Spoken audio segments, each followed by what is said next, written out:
Hello students, तो आप सभी का स्वागत है आपके अपनी यूट्यूब चैनल सिग्मा 57 पर। तो आज हम क्लास 12 की फिजिक्स में एक बहुत ही इंपॉर्टेंट टॉपिक डिस्कस करने वाले हैं जो कि बोर्ड एग्जाम के लिए बहुत ही महत्वपूर्ण है, जो है हमारा एक समान वैद्युत क्षेत्र में रखे द्विध्रुव पर कार्यरत बल युग्म का आघूर्ण। जहाँ पे हम फॉर्मूला निकालते हैं, फॉर्मूला क्या सिद्ध करते हैं, टाउ बराबर पी साइन थीटा।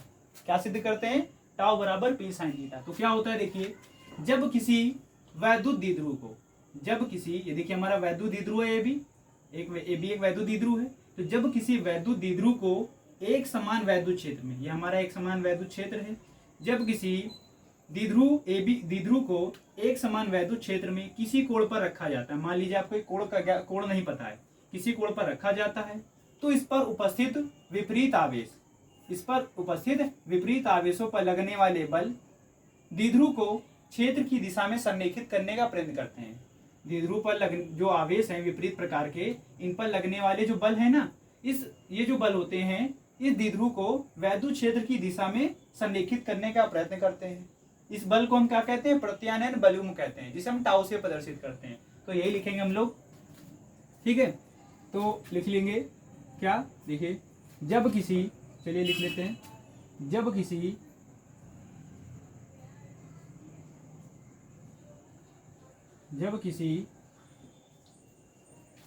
वैद्युत द्विध्रुव को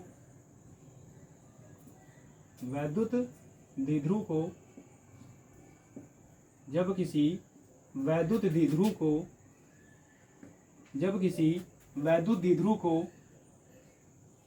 एक समान वैद्युत क्षेत्र में, देखिए एक समान वैद्युत क्षेत्र था डायग्राम में, जब किसी वैद्युत द्विध्रुव को एक समान वैद्युत क्षेत्र में, एक समान वैद्युत क्षेत्र में किसी कोण पर रखा जाता है, जब किसी वैद्युत द्विध्रुव को एक समान वैद्युत क्षेत्र में किसी कोण पर रखा जाता है, किसी कोण पर रखा जाता है,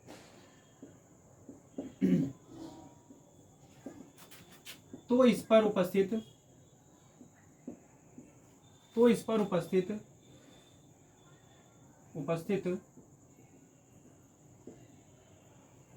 विपरीत आवेशों पर, इस पर उपस्थित विपरीत आवेशों पर लगने वाले बल, विपरीत आवेशों पर लगने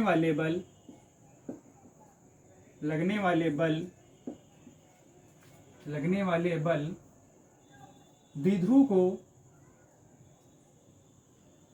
को वैद्युत क्षेत्र की दिशा में संरेखित करने का प्रयत्न करते हैं। द्विध्रुव को वैद्युत क्षेत्र की दिशा में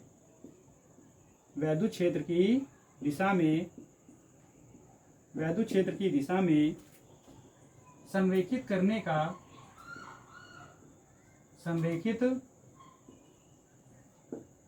का प्रयत्न करते हैं। इस बल को हम क्या कहते हैं, प्रत्यानयन बलयुग्म कहते हैं।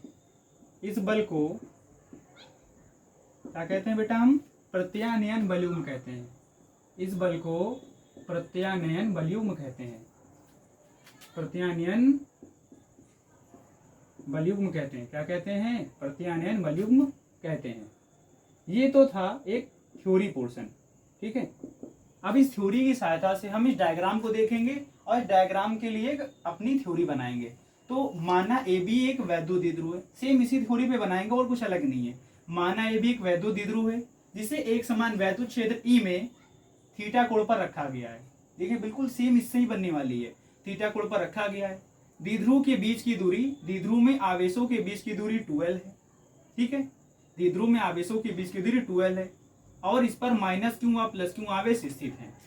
माइनस क्यू और प्लस क्यू आवेश पर लगने वाले बल F बराबर क्यू ई और F बराबर क्यू ई परिमाण में तो बराबर हैं, किंतु दिशा में देखिए विपरीत हैं, जिस कारण ये इस द्विध्रुव को वैद्युत क्षेत्र की दिशा में संरेखित करने का प्रयत्न करेंगे, जिसे हम क्या कहते हैं, प्रत्यानयन बलयुग्म कहते हैं। और प्रत्यानयन बलयुग्म को हम टाउ से प्रदर्शित करते हैं। टाउ बराबर क्या होता है, एक बल। टाउ बराबर क्या होता है, एक बल और इन क्रिया रेखाओं के बीच की ये लंबवत दूरी। टाउ बराबर क्या होता है, एक बल और क्रिया रेखाओं के बीच की लंबवत दूरी। बस यहीं से हम लोग सिद्ध करेंगे। तो चलिए आगे देख लेते हैं क्या होता है इसमें। सॉरी, चलिए देखते हैं, लिख लेते हैं। माना ए बी एक वैद्युत द्विध्रुव है। माना ए बी एक वैद्युत द्विध्रुव है। माना ए बी एक वैद्युत द्विध्रुव है। माना ए बी एक वैद्युत द्विध्रुव है जिसमें माइनस क्यू व प्लस क्यू आवेश क्रमशः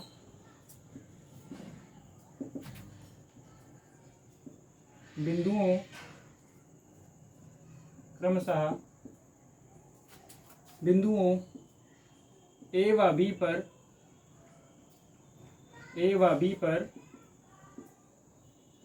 पर स्थित है। आवेशों के बीच की दूरी 12 है। आवेशों के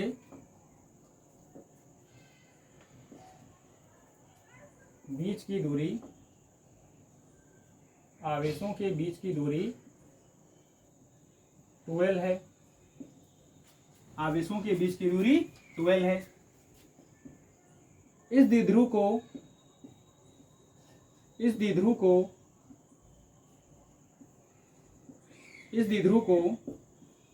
एक समान वैद्युत क्षेत्र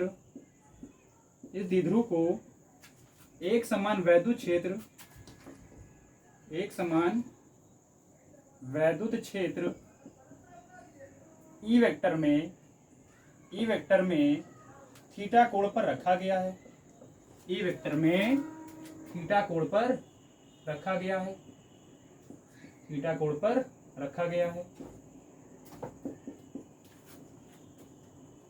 इस द्विध्रुव पर उपस्थित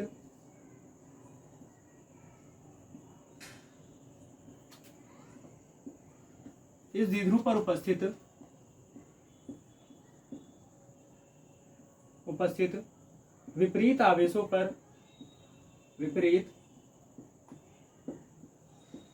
पर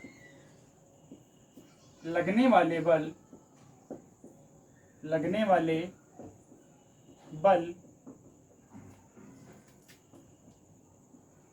परिमाण में बराबर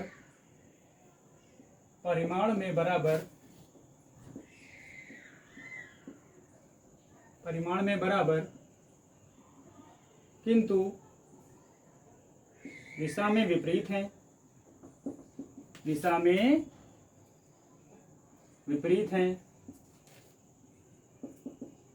जिस कारण ये द्विध्रुव को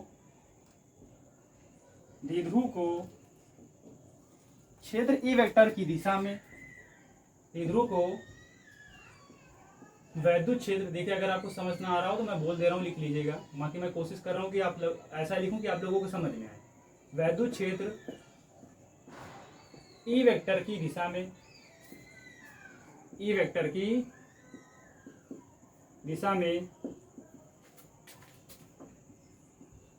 संरेखित करने का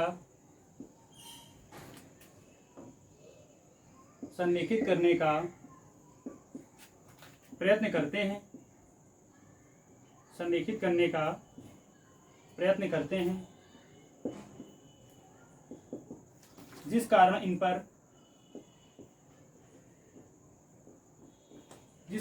पर प्रत्यानयन बलयुग्म लगने लगता है, उत्पन्न हो जाता है। प्रत्यानयन बल युग्म उत्पन्न हो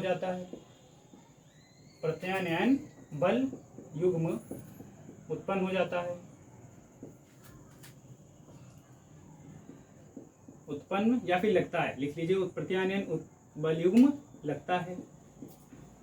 प्रत्यानयन बलयुग्म का आघूर्ण प्रत्यानयन बलयुग्म का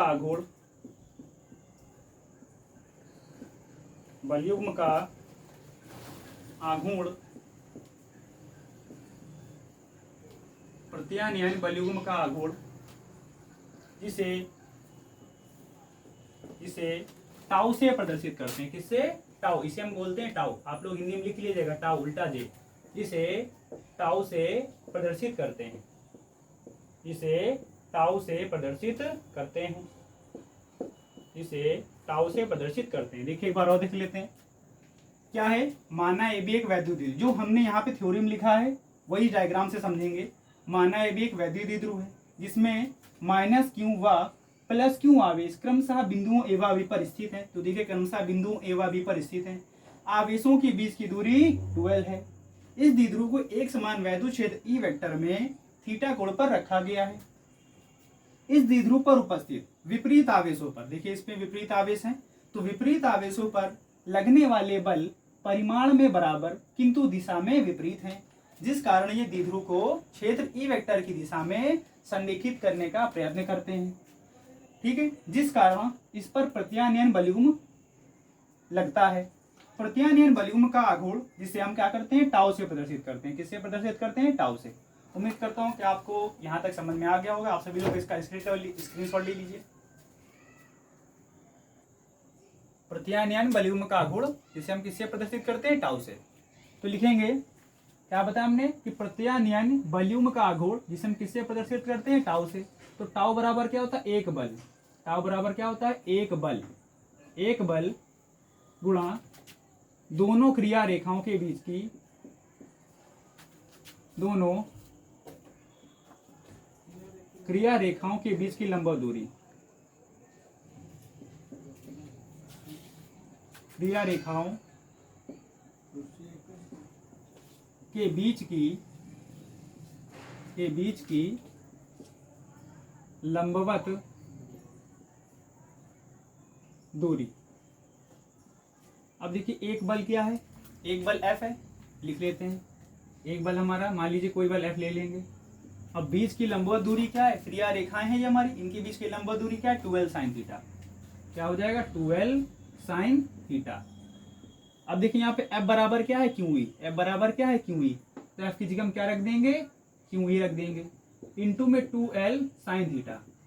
अब आप सभी को पता है कि 2QL को एक साथ मिला दे तो P बन जाएगा। तो आप लोग 2QL को एक साथ मिला दी और E को अलग छोड़ दें और साथ ही साथ साइन थीटा लिख दें। तो 2QL क्या होता है हमारा? P। क्या आ जाएगा? P। तो आ जाएगा PE साइन थीटा। क्या आ जाएगा? PE sine theta. तो यहाँ से क्या आ गया? टाउ बराबर PE साइन थीटा। यही हमारे महत्तम बलयुग्म का आघूर्ण टाउ बराबर PE साइन थीटा का व्यंजक। अब देखिए अगर हम यहाँ पे करना क्या चाहें, अगर हम इसका सदिश रूप लिखें, क्या लिखें? सदिश रूप। तो अगली हेडिंग लगा लेंगे हम लोग सदिश रूप।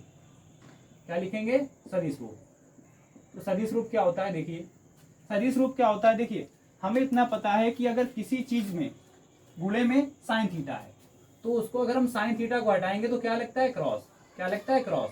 तो यहाँ पे P vector cross E vector आ जाएगा। क्या आ जाएगा? E vector. अगर यहाँ पे क्रॉस होता है यहाँ पे क्या आ जाता? डॉट आ जाता। ठीक है, अब इसकी कुछ विशेष स्थितियों की बात करेंगे। तो अगली हेडिंग हम लोग लगा लेंगे विशेष स्थितियां। दो कंडीशन है, छोटी छोटी हैं, जरा समझ लीजिएगा। विशेष स्थितियां पूछ लेता है कभी कभी। ठीक है, विशेष स्थितियां कुछ नहीं करना, इसी फॉर्मूले पे रखना है। सबसे पहला है कि यदि थीटा का मान क्या हो? 0 डिग्री हो। यदि थीटा बराबर क्या हो? 0 डिग्री हो। यदि थीटा बराबर 0 डिग्री हो तो, यदि थीटा का मान क्या हो? 0 डिग्री हो तो क्या रखेंगे? टाउ बराबर PE साइन 0 डिग्री। यहाँ से आएगा टाउ बराबर साइन 0 की वैल्यू क्या होती है? 0। तो टाउ बराबर 0 आ जाएगा। क्या आ जाएगा? टाउ बराबर 0। और इसका मात्रा क्या होता है? देखिए ये देखिए आवेश का मात्रा क्या होता है? कूलाम मीटर, और इसका न्यूटन प्रति कूलाम। तो आप लोग ऐसा बना सकते हैं। देखिए यहाँ पे फॉर्मूला बनाएंगे अगर इसका सूत्र, तो देखिए अगर हम इसके सूत्र की बात करें तो यहाँ पे P बराबर 2QL है, तो इसका मात्रक हो जाएगा कूलाम मीटर इंटू वैद्युत क्षेत्र की तीव्रता का मतलब न्यूटन प्रति कूलाम। कूलाम से कूलाम कट जाएगा तो मात्रक बचेगा न्यूटन मीटर। क्या बचेगा? Newton metre. तो आप लोग इसका लिख लीजिएगा मात्रक न्यूटन मीटर। क्या लिखेंगे? Newton metre. क्या आ जाएगा? Newton metre. अगर साइन का मान 0 है, थीटा का मान 0 है तो टाउ बराबर क्या आएगा? 0। अब यहीं पे अगर हम थीटा का मान 90 रख दें, यदि थीटा की वैल्यू क्या हो? 90 डिग्री हो। यदि थीटा की वैल्यू 90 डिग्री हो तो क्या होगा? टाउ बराबर PE साइन 90। साइन 90 की वैल्यू क्या होती है हमारी 1, साइन 90 की वैल्यू क्या होती है 1। तो सीधा सीधा हमारे पास फॉर्मूला क्या बनेगा, टाउ इक्वल टू पी, क्या बनेगा टाउ इक्वल टू पी। ये हमारा मैक्सिमम वैल्यू है, क्या है मैक्सिमम, और ये मिनिमम वैल्यू है, ठीक है। टाउ बराबर पी, मात्रक न्यूटन मीटर। उम्मीद करता हूँ कि आप सभी को यहाँ तक समझ में आ गया होगा। आप सभी लोग इसका स्क्रीनशॉट ले लीजिए।